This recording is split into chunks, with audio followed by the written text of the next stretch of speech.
Bem, bom dia a todos.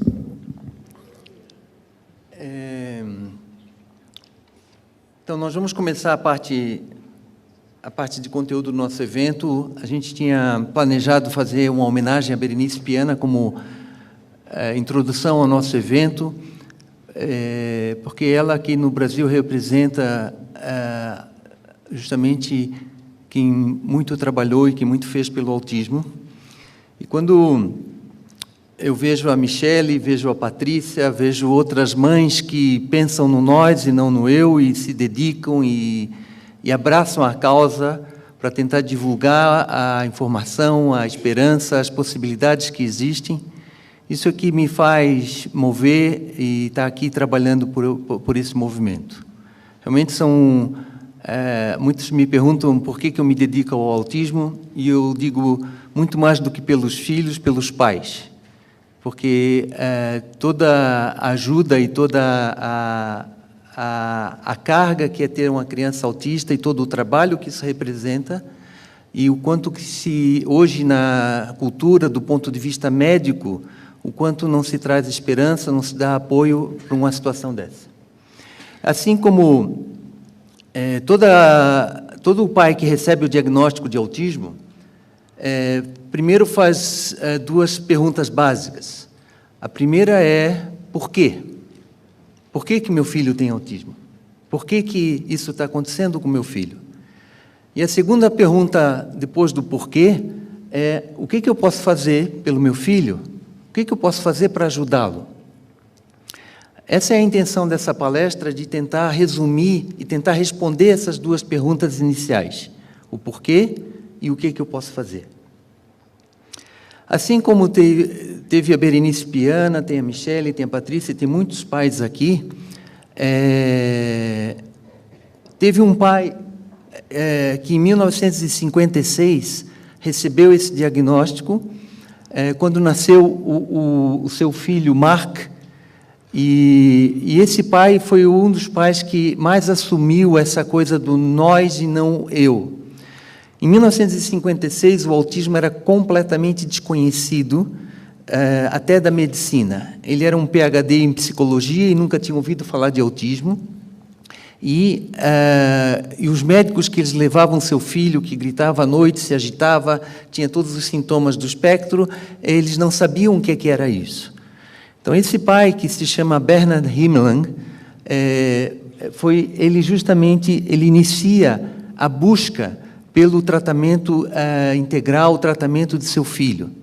E nessa busca de Bernard Himmelang, ele vai pesquisa em todas as bibliotecas existentes na época, toda a informação que existia.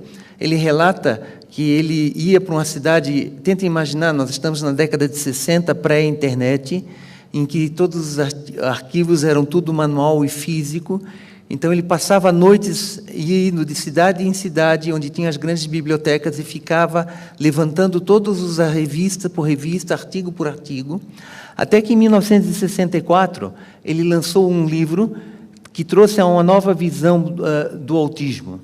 E esse ano, em especial, a gente está comemorando 50 anos do lançamento desse livro, onde ele tenta trazer uma mudança da visão do que seja autismo e como que deve ser abordado. Então, esse movimento iniciado por Himmelang, ele traz principalmente o confronto com a teoria psicológica do autismo, que era a teoria que vigia na década de 60, que o autismo era a consequência da mãe geladeira, que a causa do autismo era a falta de afeto da mãe para com seu filho. Ele, tendo uma criança autista e conhecendo a sua esposa, sabia o absurdo dessa teoria, e ele era um PhD em psicologia e também podia refutar isso. E em todas as pesquisas dele, ele começou a ver a visão, tentando trazer um novo paradigma em relação ao autismo, como uma doença biológica, provavelmente de origem ambiental. Em 1965, ele funda, depois de lançar esse livro, ele funda um instituto de pesquisa, primeira Sociedade Americana de Autismo. Então, tudo que hoje a gente conhece como AMA, na realidade, começou lá em 1965. Essas associações de amigos de autismo, todas vêm desse movimento que ele iniciou, que é a Sociedade Americana do Autismo. Em 1967, ele fundou o Instituto de Pesquisa de Autismo,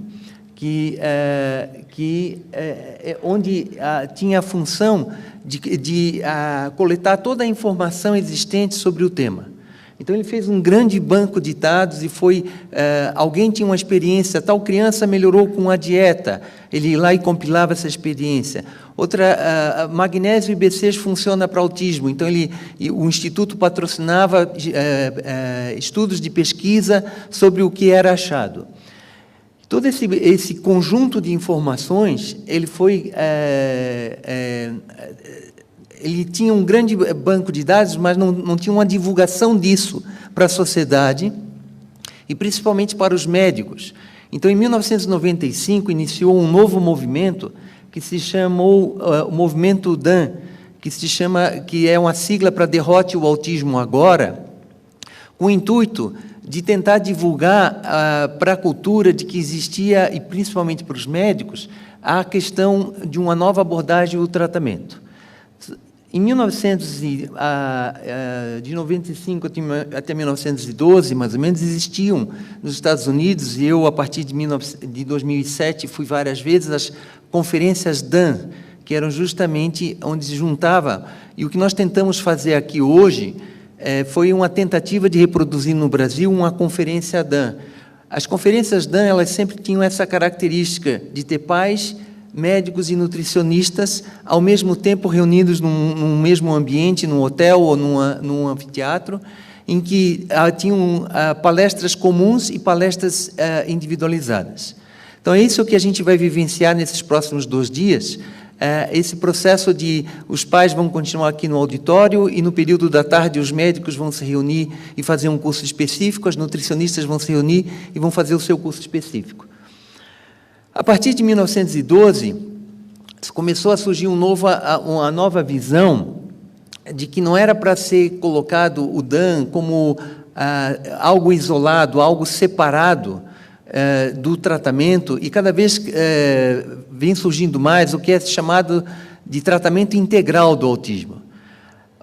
O DAN foi visto como um tratamento alternativo, e a ideia é que não seja alternativo, porque não tem nada de alternativo. É algo bastante científico, bastante embasado na ciência, e a ideia é que agora tem um movimento integrativo entre o que foi descoberto pelo Instituto de Pesquisa de Autismo e o conhecimento médico atual. Quando a gente fala essa palavra autismo, a gente tem que ter claro o que seja isso.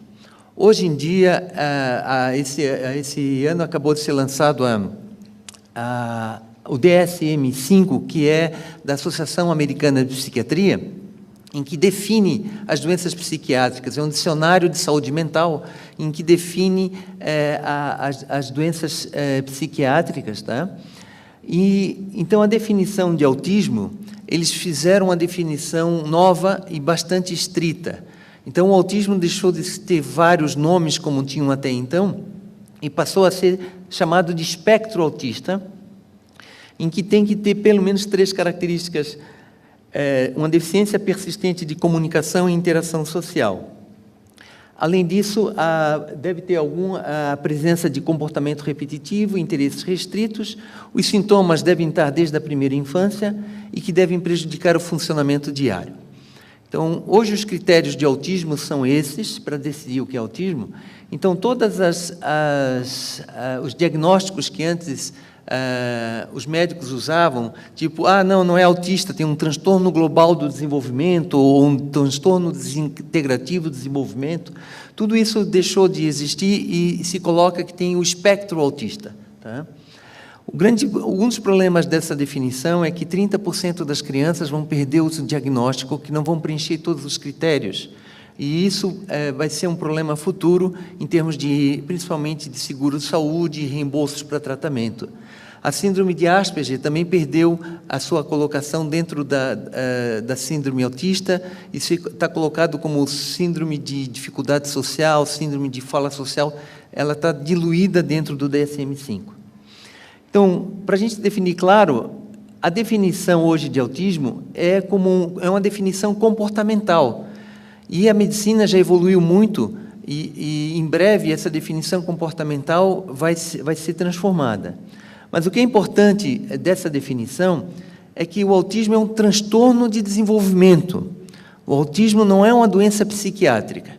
Uma das lutas da Berenice Piana é que se cria uma estrutura de atendimento ao autista no serviço público, separado dos CAPs, que seja atendido numa instituição separada dos outros pacientes psiquiátricos, porque a gente tem que entender que não é uma doença psiquiátrica a priori, ela é uma doença um transtorno de desenvolvimento que, se não for devidamente tratado ou adequadamente tratado, ela pode se transformar numa doença psiquiátrica.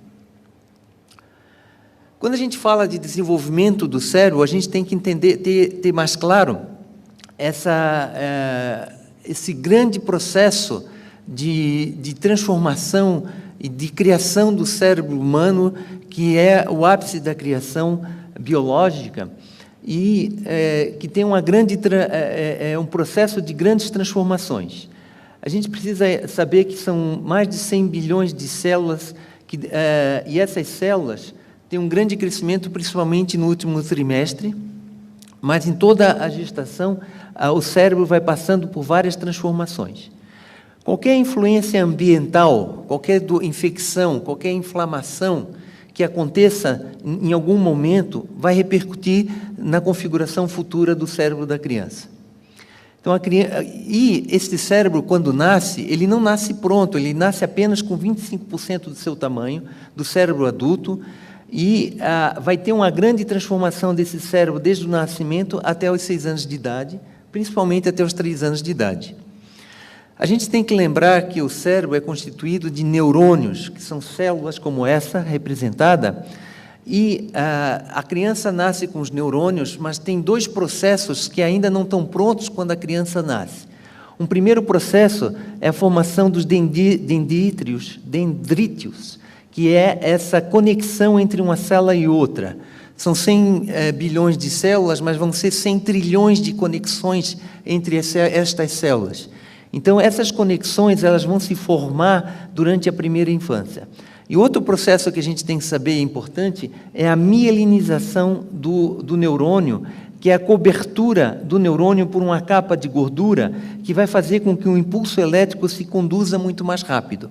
Então, esse processo da mielinização e das conexões é um processo que vai se acontecendo ainda até, com certeza, até a adolescência. Então, esse gráfico aqui, esse autor, ele mostrou o grau de mudança que acontece no cérebro depois que a criança, na fase pré-natal, né? Então, aqui nós temos o volume do cérebro, o grau de mudança não é tão grande em termos de volume, mas vocês tentam perceber que o metabolismo do cérebro ainda sofre grandes mudanças. A mielinização, que é aquela cobertura pela gordura para aumentar a condição nervosa, ela ainda vai acontecendo uma grande mudança à medida que vai passando o tempo.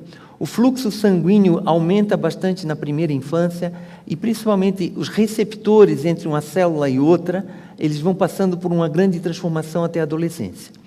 Isso quer dizer que o processo de maturação do cérebro é um processo de longo prazo. A criança não nasce com o cérebro pronto. E por isso que a maturação cerebral é o processo mais suscetível do ser humano à influência ambiental. Porque são muito tempo que está exposto e muito tempo, muitas transformações que vão acontecer que podem afetar o funcionamento desse cérebro. Se essa agressão ela acontece no início da formação da criança, nos primeiros 1000 dias, a gente vai ter o autismo. Surgiu dentro da pediatria esse conceito da grande importância de que os primeiros 1000 dias vai determinar o resto da vida da pessoa. A importância dessa preocupação do que acontece durante os 270 dias da gestação e nos 2 primeiros anos da criança. E algo está acontecendo nos primeiros 1000 dias das crianças atualmente, com um grande aumento da incidência de autismo. Esse é o gráfico que a gente vê, que em 1970 era 1 para cada 10 mil crianças, em 2012 já estava 1 para 68 crianças. Mas esta é a progressão das estatísticas, mas essa estatística de 1 para 68 crianças já está defasada, porque essa estatística ela ela avalia as crianças de 2010. Já surgiu o ano passado uma estatística mais recente que avalia as crianças de 2012, que já está 1 para cada 50 crianças. Então, isso já é 2% das crianças estão tendo autismo, sendo que 1 para cada 31 meninos tem autismo e 1 para 143 meninas. É o transtorno que mais está crescendo, 72% cresceu entre 2007 e 2012, e existe um grande custo do tratamento dessas crianças que precisam de terapia no longo prazo. E que esse custo pode ser muito reduzido se a intervenção for precoce, o diagnóstico e a intervenção for precoce. Pode-se falar, mas está crescendo todas as doenças. Então, se fez esse estudo aqui, que comparando de 1997 a 2008, comparando o autismo com os outros transtornos do desenvolvimento, e se observa que, houve um crescimento de 33% de déficit de atenção ou de 9% de epilepsia, mas nesse mesmo período houve um crescimento de quase 300% de autismo. Então, algo está acontecendo nos primeiros 1000 dias das crianças, em que leva a um crescimento assustador do autismo. Daí se pergunta o porquê do autismo, qual é a causa do autismo. Então, a gente tem que saber que o diagnóstico do autismo, que se caracteriza por alteração de comportamento, é a ponta de um grande iceberg de alterações de toda a biologia que levam às alterações do comportamento. Essas alterações de biologia, elas podem ser basicamente de 2 tipos. Então, existe o que é chamado de autismo tipo 1, ou um autismo sindrômico, em que existe um atraso geral do desenvolvimento da criança. Então, a criança já senta atrasado, anda atrasado, fala atrasado e nem se desenvolve, ou nem desenvolve a fala e já começa a ter sintomas de autismo. Geralmente, essas crianças, a causa desse autismo tipo 1, são as causas genéticas, principalmente, ou distúrbios metabólicos, como erro inato no metabolismo, ou durante a gestação, aconteceu alguma infecção durante a gestação que levou a esse autismo. Esse autismo tipo 1 criou um conceito que precisa ser mudado, de que o autismo é genético. Hoje, quando muitos médicos falam de autismo, eles só falam que autismo é genético e autismo é de doença genética.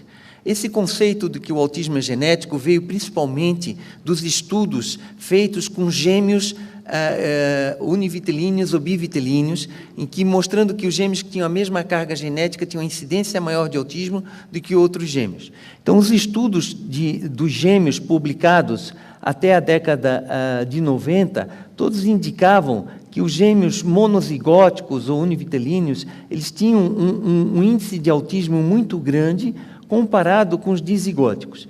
Então, isso daqui, quando se faz o que é chamado de índice de concordância, é que se cria essa noção, então, de que o autismo é genético, porque a concordância é muito alta nos gêmeos monozigóticos. Monozigóticos quer dizer que de um mesmo óvulo e um mesmo espermatozoide surgiram as duas crianças. Então, o material genético é exatamente idêntico nas duas crianças, então o autismo é genético. Então, esse silogismo, baseado a partir desses estudos, criou no meio médico esse conceito de que o autismo é genético. E isso fez com que 90% do dinheiro gasto até hoje em pesquisa de autismo seja baseado em estudos genéticos e não em estudos ambientais. A partir de 1995, começaram a aparecer os primeiros estudos que questionaram, mas em 2011, surgiu o grande estudo em que realmente questionou completamente esse paradigma de que o autismo é genético. Esse estudo, primeiro, a gente nota o número de pares de gêmeos que foram estudados nos estudos anteriores, comparados com o número de gêmeos estudados no estudo mais recente.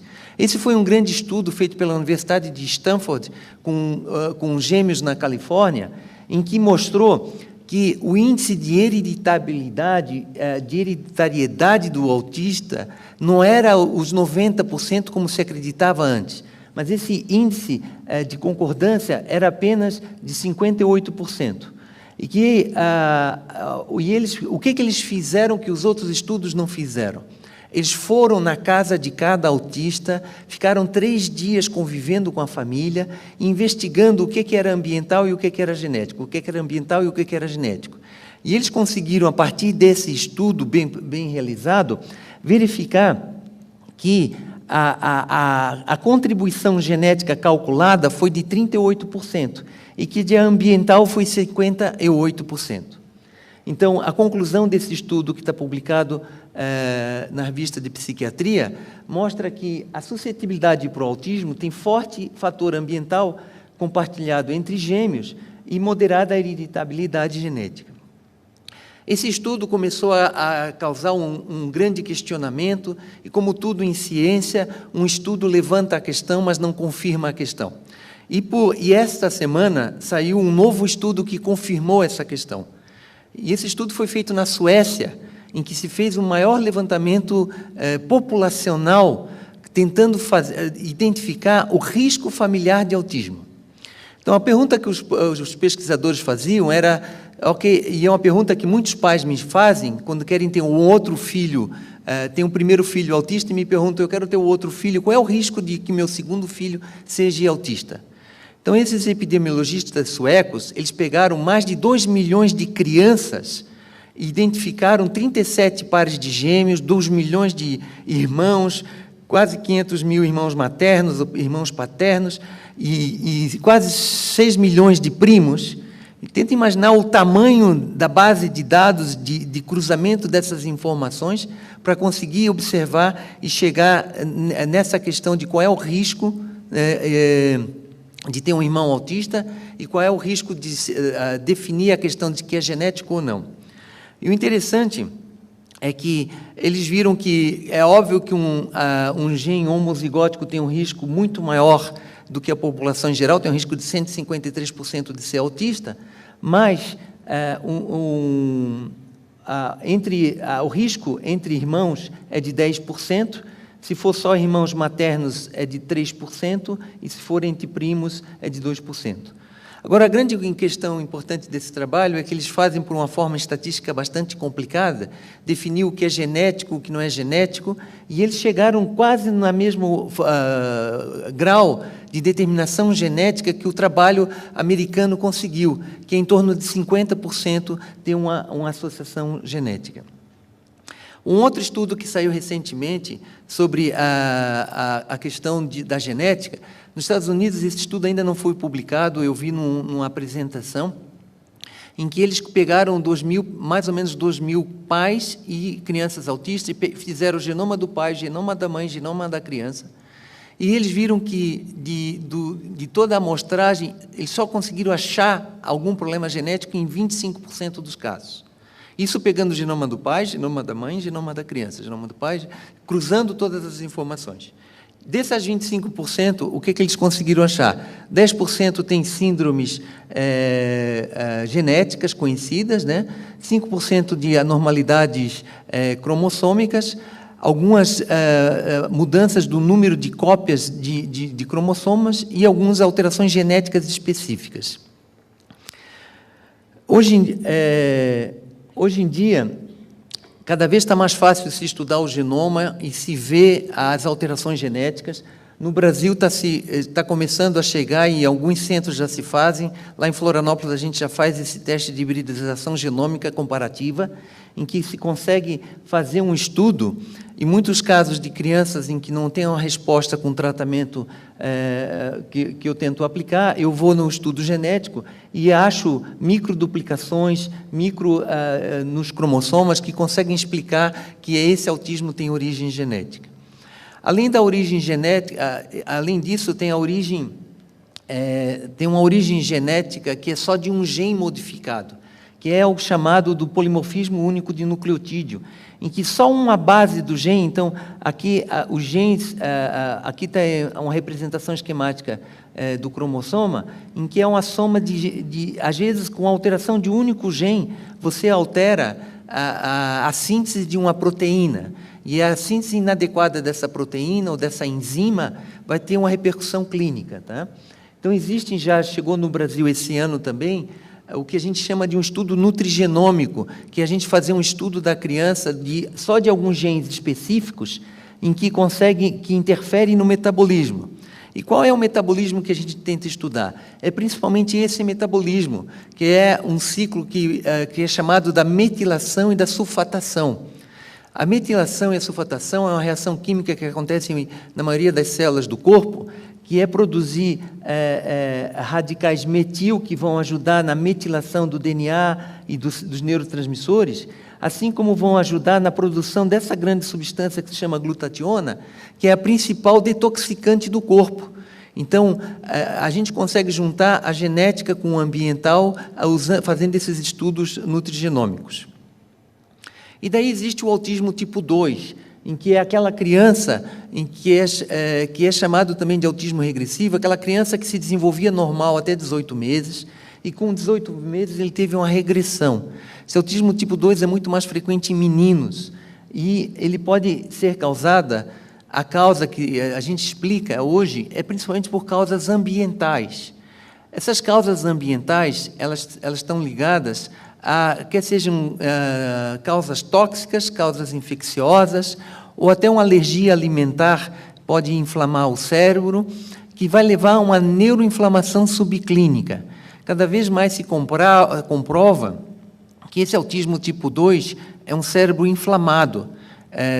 Se vê uma ativação da micróglia cerebral, que é o tecido de defesa do cérebro, e essa ativação, essa inflamação do cérebro faz com que haja perda da conexão entre os neurônios.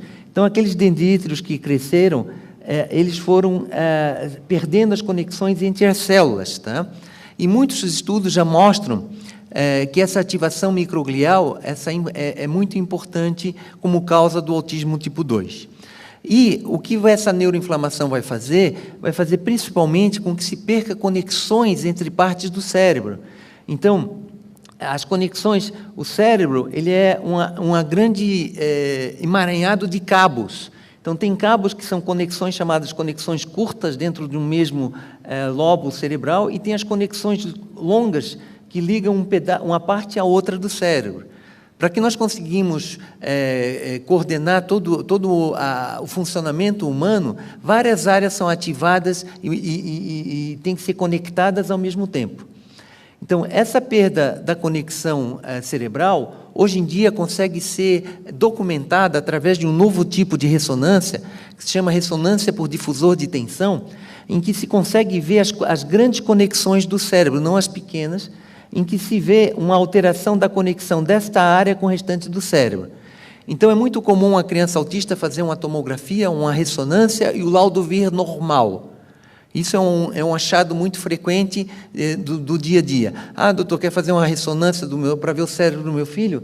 E a ressonância que mostra a forma do cérebro, ela está normal. Não tem nenhuma alteração na forma do cérebro, a não ser nos autismos que já têm origem genética, que já tem uma lesão no cérebro do tipo 1. Mas os autismos tipo 2, todas as tomografias e ressonâncias são normais. Mas até que se descobriu essa nova forma de fazer ressonância, em que se tenta ver a conexão entre as partes do cérebro, e que tem áreas que podem estar desconectadas ou não ativas, e que precisam ser ativadas. Com isso, a nova visão, a visão integral do autismo, mostra que não dá mais para ter essa discussão de que é genético e pronto, dieta não adianta, poluição não adianta, remédio não adianta, é só genético. Hoje em dia esse argumento já está, mas a gente vê que não existe só ambiental. Existe as duas coisas. Existe uma tendência de algumas pessoas mais sensíveis terem problemas na metilação e na sulfatação, não conseguirem se livrar dos tóxicos do meio ambiente, e, com isso, ter sempre essa atuação genética e ambiental junto. Por mais que seja genético a causa do autismo, vai ter uma melhora com atuações ambientais. Tá?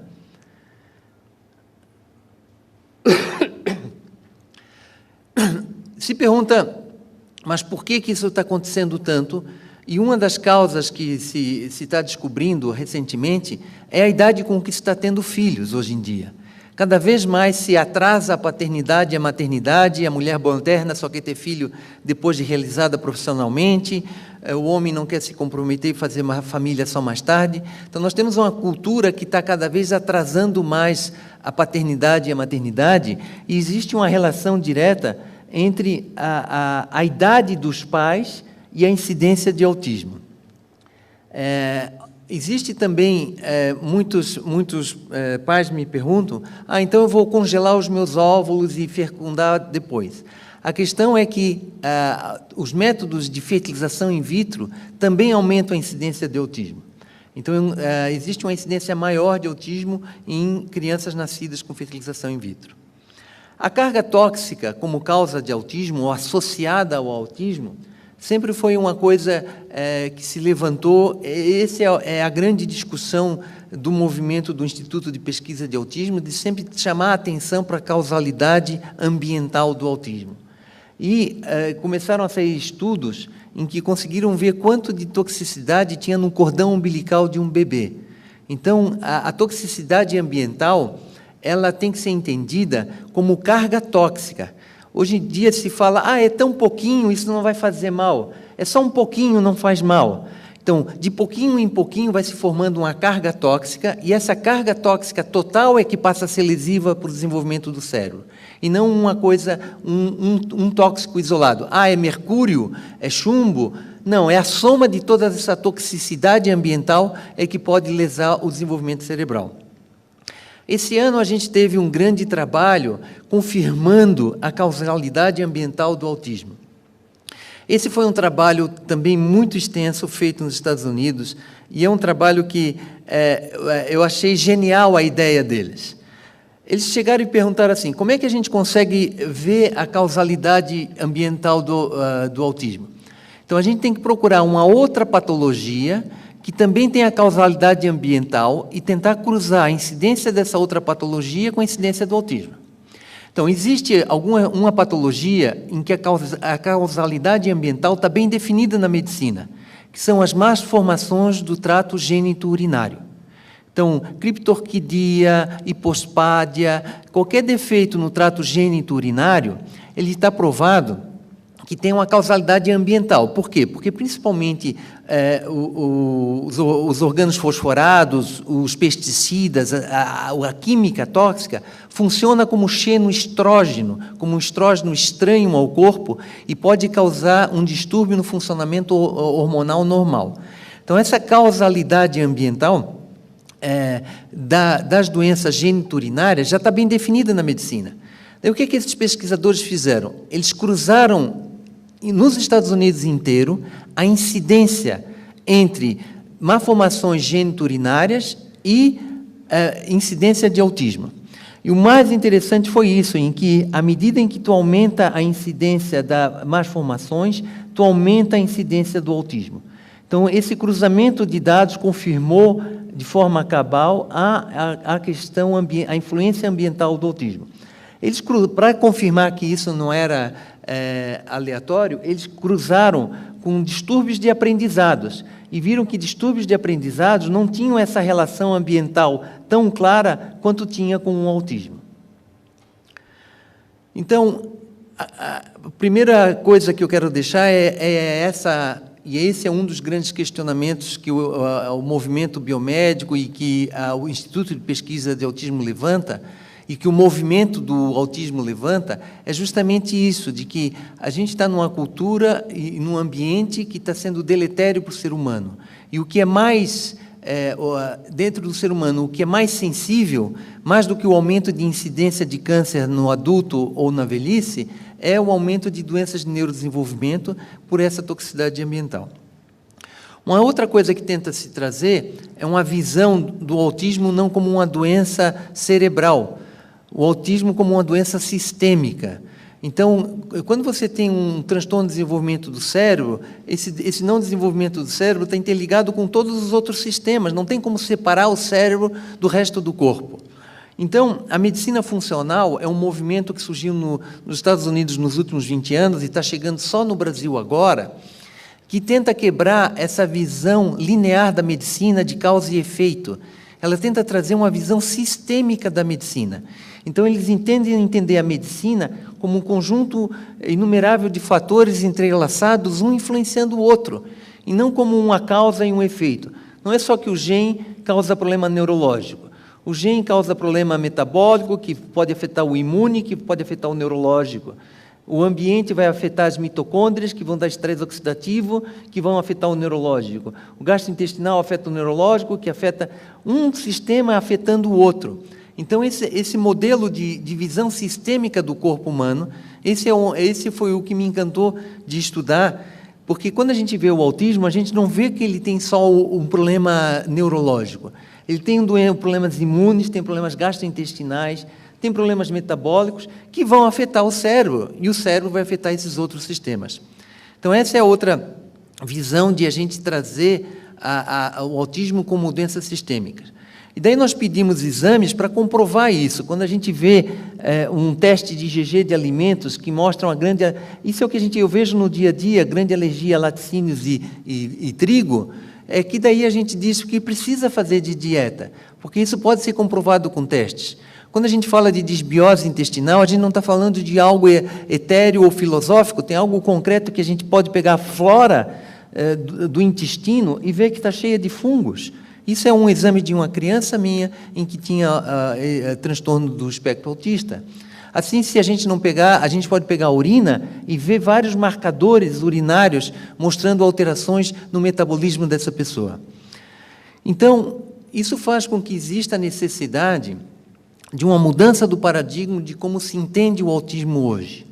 Então, o paradigma que hoje está na maioria da cabeça dos médicos, que é ensinado nas escolas ainda, é um paradigma de que a causalidade é desconhecida ou é geneticamente determinado, que é uma doença neurológica ou psiquiátrica. Então, tanto os neurologistas infantis quanto os psiquiatras infantis tratam o autismo, que é uma doença cerebral e que o tratamento é sintomático e comportamental. Dificilmente tratável e não recuperável. Então, isso que os pais recebem quando vão num médico com a formação atual, né? E o que se está tentando trazer com esse evento e com esse movimento de pais, tá?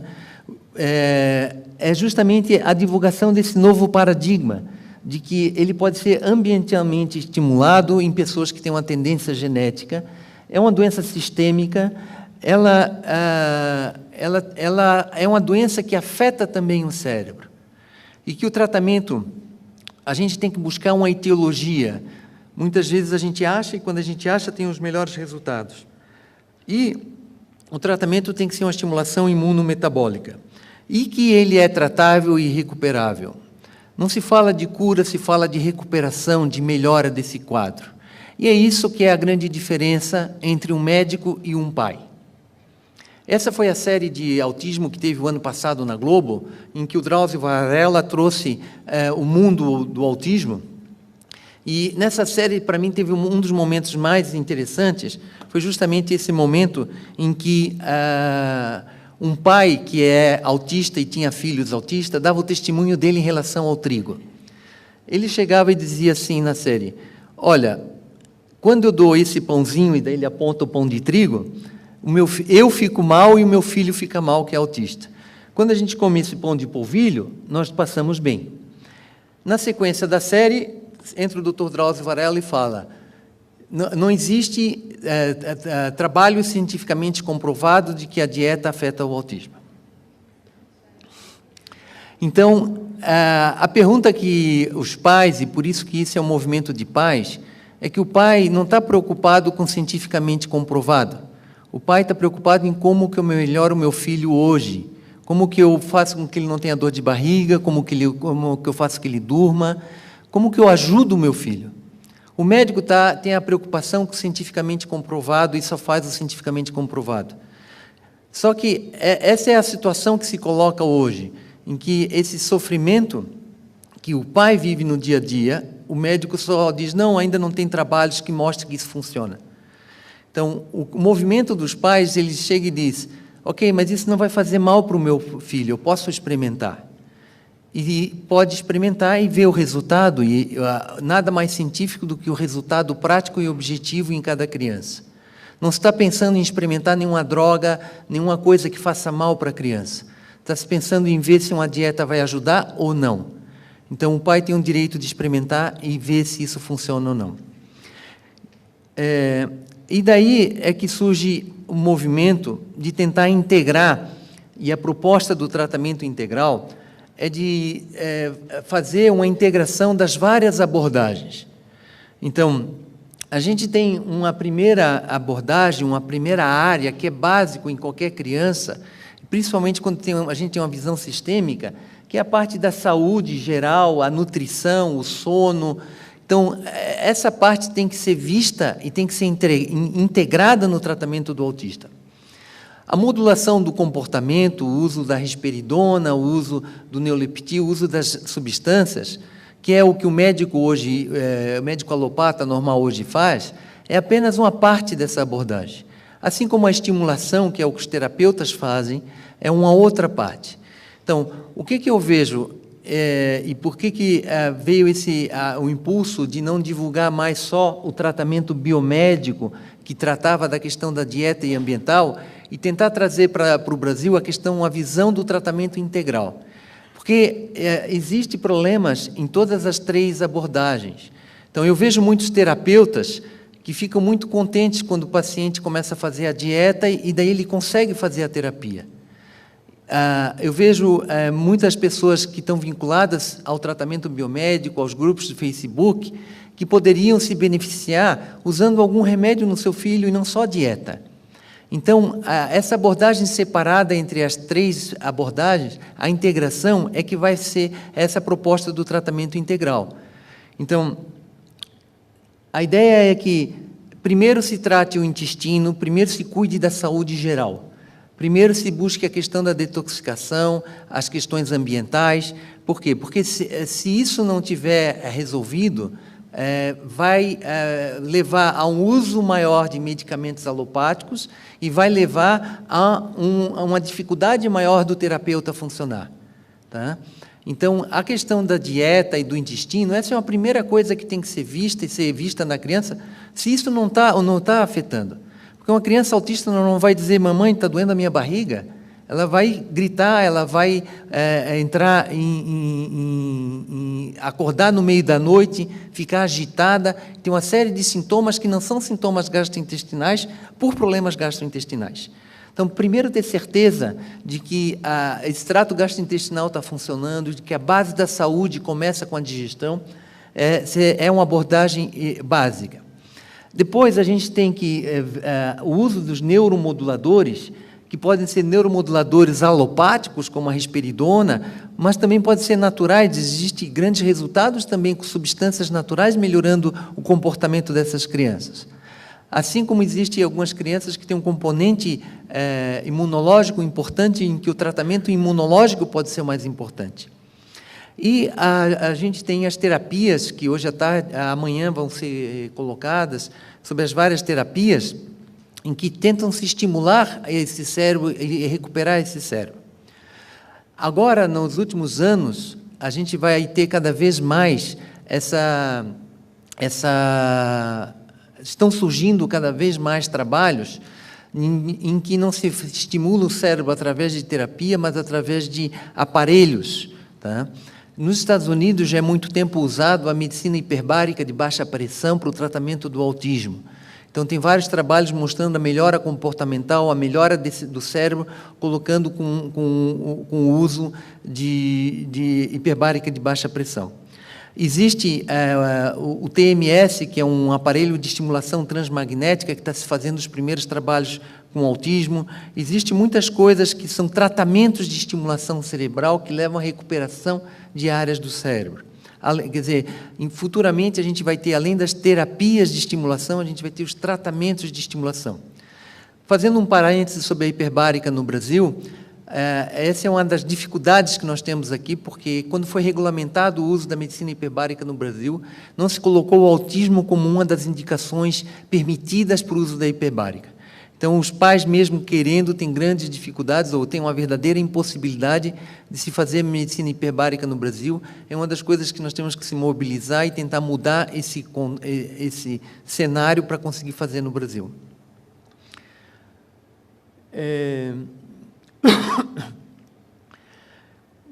Com o tratamento integral, a gente tenta fazer uma série de intervenções em que se leve a uma melhora da criança. Então, essa seria a evolução neurológica normal da criança, tá? E em que a criança autista é uma criança que tem um transtorno do desenvolvimento e tem uma diferença de uma criança normal no seu desenvolvimento, tá? O ideal, com o tempo, essa mudança ela pode ir aumentando e se não for feito nada, a diferença entre a criança vai ser maior. O ideal seria que nós fizéssemos uma intervenção, dessemos um remédio e essa criança voltasse para a normalidade. Infelizmente, não é isso que a gente vê no dia a dia. O que a gente vê no dia a dia é a necessidade de uma sequência de intervenções em que cada intervenção vai se somando e ajudando na recuperação desse cérebro. Então, essa sequência de intervenções, elas podem levar a uma melhora progressiva do quadro do autismo. E se somar os vários níveis, a gente vai ter um resultado muito melhor e uma satisfação muito maior dos pais, vendo o que podem ter dos seus filhos e ter conexão e comunicação com seus filhos. Muito obrigado.